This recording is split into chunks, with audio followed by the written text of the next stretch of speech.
Welcome to another in our series of Let's Talk Health.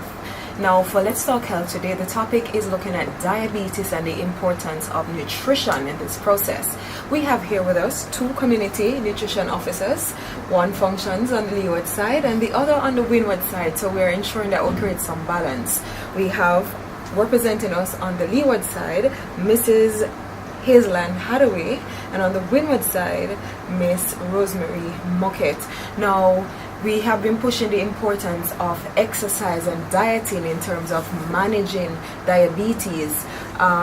We want you to tell us a little bit about you working in the communities. How receptive are persons to this process, and what encouragement would you give in terms of getting them to stick to the importance of healthy lifestyle and dieting? We'll start with Mrs. Hathaway. Okay, thank you for having me. Well, we know diabetes is a major concern in St. Vincent Grenadines and all over the world. And walking on the leeward side, it has been very tedious for me. I have walked there for a while, and you'll find different clientele. Some are not compliant and some will adhere to your advice. Most are compliant or well, the older ones, they are not so compliant. They tend to tell you that they have this disease for years, and something has to take them home, and they're doing this all the years, and just let them do what they want to. But the best thing I have found is that those who are newly diagnosed, they're very receptive of the information, and they want to learn more because they want to control and live a healthy life. okay. Now on the windward side, we have persons who are also non-compliant, but once they get the right information, which I normally do, we have a one-on-one conversation where we incorporate, I would incorporate exercise, because I'm a fitness fanatic.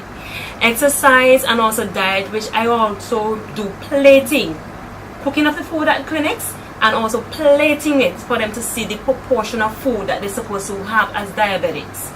I also incorporate less salt cooking, which I already did in some ranges of clinics in my district, where the clients learn how to use less salt. What is the response of them to these It was good.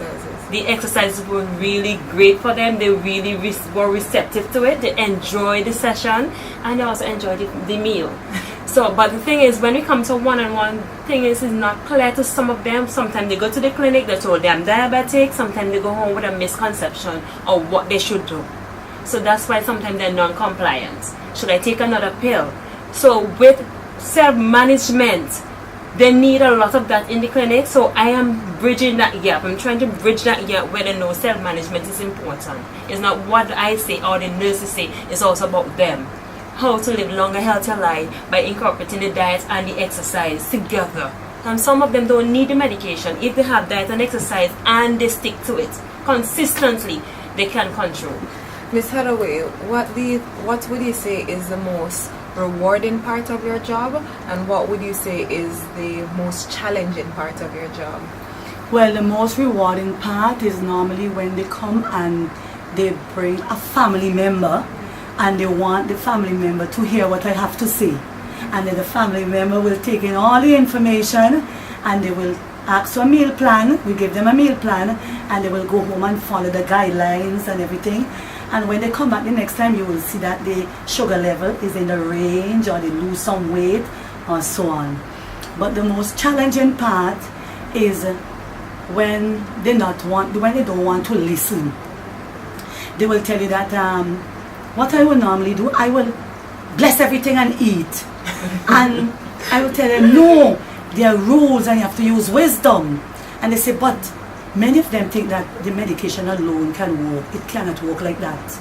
You have to have your meal, the medication, and some form of exercise. But many told me they did not understand it like that. But as Ms. Mockett said, you one-on-one, you get more information and they will be more receptive, because some don't want to ask you the question in front of the whole group. But when you get one-on-one, you have to listen to them, and they have a load of range of questions.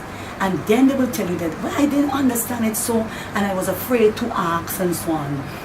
But the challenging part, as I said, is they're not complying, or they just want to stick to what they're accustomed to. But I will try get to them and say, try this way, let me try this way, let me try for 2 weeks, let me try for 3 weeks. Right. And then they will come back, and sometimes they even call or meet me on the road and say, Miss Hadaway, I get in it, walking, I feel much better, my sugar level is under control. Right. You know, I try to encourage them, try to eat on time, moderation is the key, and you could eat small portions.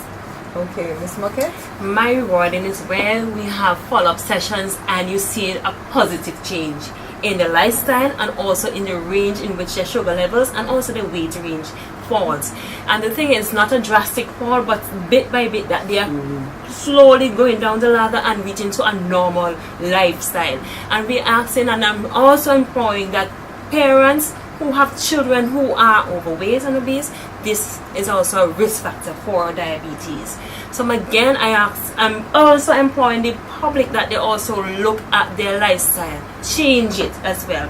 But there are other factors that is so challenging is when you have persons who are counteracting you. When you go and give these information, they don't want to hear, and those are the same persons who you come back and have to see on a one-on-one individual basis, and they don't want to comply to the information you're still giving to them. That is also my challenge, where persons, when they're diagnosed, they don't want to hear. Before they're diagnosed, they don't want to hear. So these are some of the things that you already have it, so I can't do nothing about it.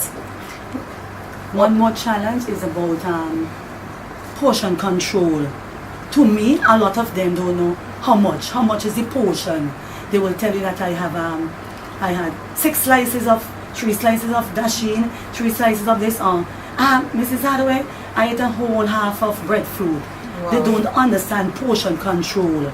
So then you have to get on them, have a one-on-one class and show them different portions, how much make up their calorie intake. And then from there, they will move. And another concern is that they are looking at to make a fast reduction. But it's a slow process. You have to take it one-on-one. It's a slow process. You lose weight slowly and your sugar level go down slowly also. The other thing that I have, that some persons, they do not understand the concept of taking a medication and the reason why they should take the medication. Here's another scenario where some persons say, I'm on insulin, so I will eat as much as I want. I could eat my share, your share, and everybody's share because I'm on insulin. Right. Because they think that insulin will just take care of everything. But it is given in units that can be in proportion how much is supposed to break down at a peak time. There's a peak time, and there's also the duration of that unit when it's supposed to have last for. So these are some of the things that our clients do not know, how these medications work in their system and how they should eat. So these are some of the sessions I do in the clinic that they will understand medication usage and also food usage that they will understand. A critical question now. We realize a lot more young persons are getting diabetes, and so before, most persons would think only old people get these kind of complications. How does that affect your job?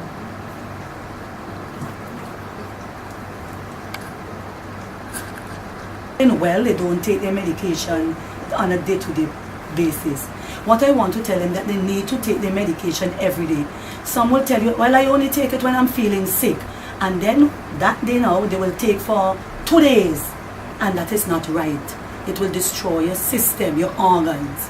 So I want to implore you, I want to recommend, remind you that you must take your medication as prescribed by the physician. Okay, a lot more children we find these days are suffering from diabetes. Most persons normally think that it's just an older persons who would get this kind of disease. How does that impact your work? Actually, in my district, I have a child, there are children who have diabetes, and it's impacted a lot because it seems that the persons who are not conscious that this can happen to them, they are in denial, and you have to break down that barrier of denial before you can really get to the source of that person's problem, because it's a lot of barrier before you get there. Also the families as well, they probably were in a denial state that this really can happen to my child. And also this is a societal thing that this is a old people disease. We never heard about this happening to young people. So it's a lot we have to really go and advocate out there, bring out to the communities this is not an old people disease. This start even at baby being born with diabetes. Also, they can also get this because of the lifestyle that they grew up with, overeating and also obesity. Okay, in my district, I hardly have any young persons referred to me. But as Ms. Mockett said, the main reason is that you have to get that barrier, remove that barrier from them, help them to understand. It's not like some people might think it's a death sentence, but with healthy eating, active living, and following instructions, you will get through and you could lead a normal life for a very long time, like anyone else. Okay, any final encouragements to persons in terms of managing their illness, eating, and exercise? Sure. Eat on time. Do not skip meal. Eat regular breakfast. Eat your regular meal, and also snacking. Healthy snacking is also important. Exercise is one of the 3-part folds of eating your meal. Taking a medication and exercising is 3-part of the management and control of diabetes. Also, another thing I need to add here, if you skip your medication this morning, please do not take the 2 doses. If you have to take a second dose, take the only dose that you have to take at the prior time that you need to take it. Do not take the 2 doses at once. Okay, and also I want to encourage the people that they must follow their meal plan.